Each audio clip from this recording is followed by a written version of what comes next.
আজকে যে ঘটনাটি বলবো সেটা একদম সত্যি ঘটনা। আমার চাচা জীবনে দুইবার ভয়াবহ এরকম ঘটনার মুখোমুখি হয়েছেন।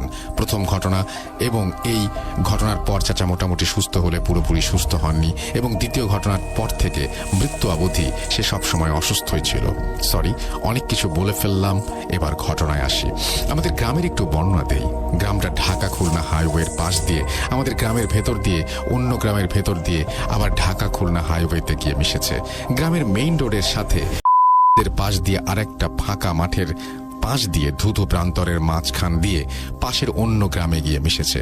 তখনকার গ্রামের রাস্তা ছিল কাঁচা, বৃষ্টির দিনে কাদা জমতো রাস্তায়। চাচারা দুই ভাই, করিম ছোট চাচা, বড় ভাই বিয়ে করে রাস্তার পূর্ব দিকে বাড়ি করে, এবং করিম চাচা বিয়ে করে রাস্তার পশ্চিম দিকে রোড থেকে 60-70 মিটার দূরে বাড়ি বানায়।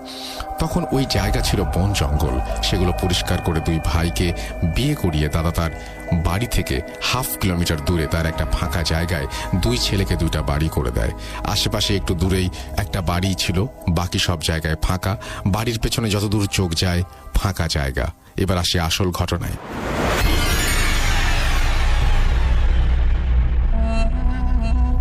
চাচার বয়স তখন 20-25। চাচা কৃষিকাজ করত। যেমন ছিল শক্তি তেমন ছিল সাহস। ভয় বা ডর কোনোটাই ছিল না। চাচা অনেক শক্তিশালী ছিল, তাই এলাকার শক্তিশালী ছেলেদের সাথে শক্তি পরীক্ষার জন্য বাও ধরত, যেটাতে তখন বোঝা যেত কার শক্তি কত বেশি। তো একদিন অনেকে কৃষি কাজ করছে একসাথে, এমন সময় চাচা তার এক বন্ধুকে বলল, বাবুল তুই আমার সাথে বাও ধরবি?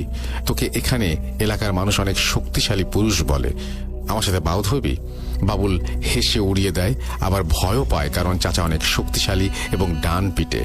যদি শক্তিতে একান্ত নাও পারে, তাও দেখা গেল চাচা তাকে মারধর করলো। এই ভয়ে সে প্রথমে রাজি হয়নি। পরে চাচার অনেক জোরাজুরিতে বাবুল একসময় রাজি হয়ে যায় এবং চাচাকে বলে, কাল ভোরে কাজে যাওয়ার আগে তোর সাথে বাও ধরবো। বাবুলও রাজি হয়ে যায়। যেখানে তারা কাজ করছিল ওইখানে ছিল একটা বড় পুরনো তাল গাছ। তো যেই কথা সেই কাজ। ওই দিন কাজ সেরে বাড়িতে চলে গেল তারা। চাচার নতুন বিয়ে হয়েছে। চাচা একটু নিচু জায়গায় পাশ থেকে মাটি কেটে উঁচু করে সেখানে বাড়ি করেছে, এবং সেখান থেকে মাটি কেটেছে, যেটা একটা বড় পুকুরে পরিণত হয়েছে। সেই পুকুরে চাচা চাচি সহ আশেপাশের লোকজন গোসল করত। পুকুরটা ছিল বাসার সামনে উঠান, এবং উঠান ঘেঁষে সেই পুকুরের অবস্থান। সময়টা ছিল বৃষ্টির সময়। ওই দিনে মোটামুটি বৃষ্টি, কিন্তু রাতে আকাশ পরিষ্কার হয়ে যায়। তখন চাঁদের আলোয় বাইরে তাকালে পরিষ্কার সবকিছু দেখা যায়।